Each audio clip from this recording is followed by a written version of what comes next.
The things that make me anxious are fear of failure and fear of disappointing people.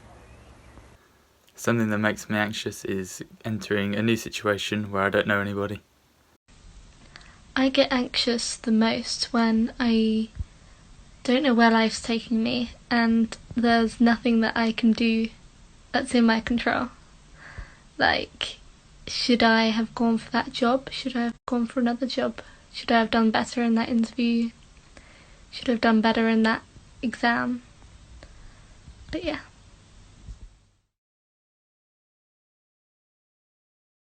Two things for when I get anxious. This is what I do.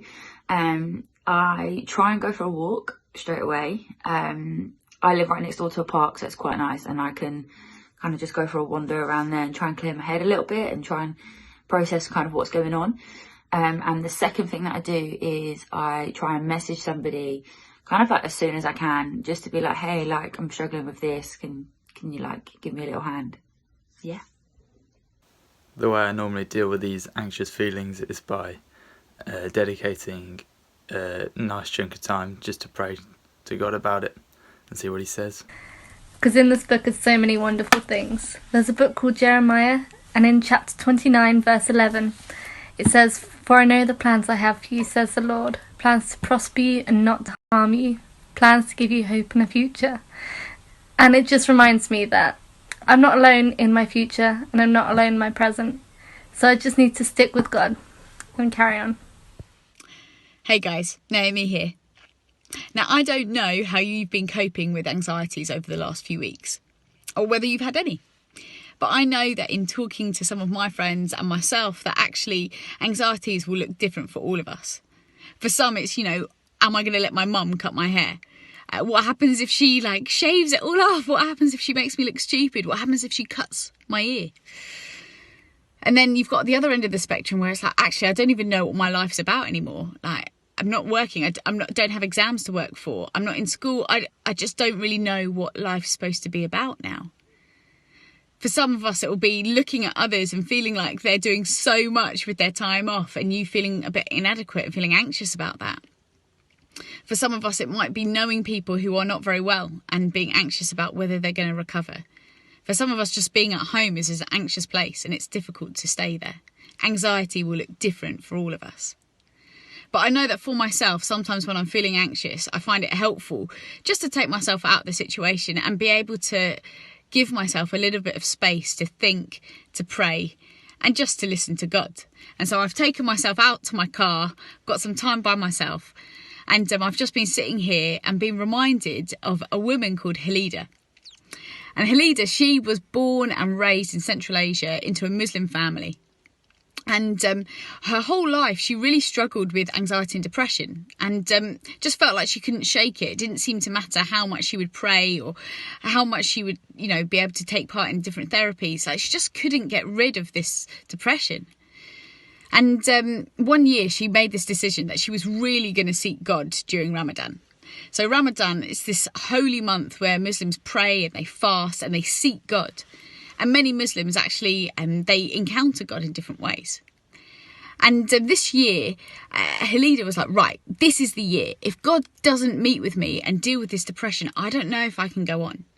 She was pretty desperate. And so she started to pray and God did meet with her, but not necessarily how she imagined. You see, in the first week of Ramadan, a friend of hers invited her along to a Christian house group. Now, Halida had never been to something like this before, so she turned up because she was just curious.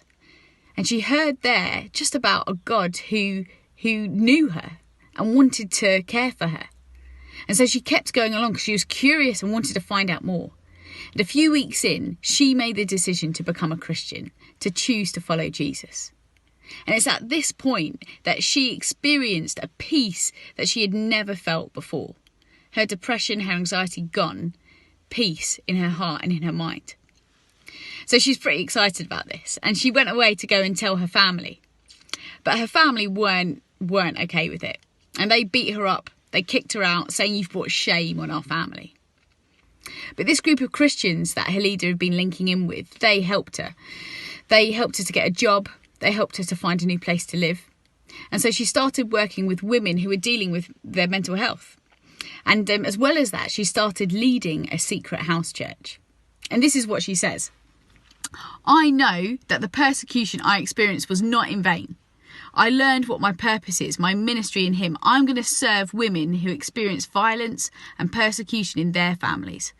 God saved and changed my life with his love. Now I want to share it with other people. You see, Halida, she experienced a peace that passed all understanding. And it's the kind of peace that you're not going to give up too easily. I don't know if you've ever felt like consumed with worry, but it's exhausting. It takes everything from you. And yet, Halida in God had found a peace that deals with all of that. In fact, this is what she says. She says, of course, they can arrest us. They can beat us, they can frighten us, and they do. But they cannot take away the love and hope that I've found in Jesus. You see, Halida, she's found this peace that passes all understanding. And we're going to be looking at that a bit more in today's session. But I just want to encourage you today, if you're feeling anxious, if you're feeling a bit overwhelmed, if you're feeling worried about life, there is a God who says that he can give you peace if you turn to him and ask for his help. So why not give that a go today?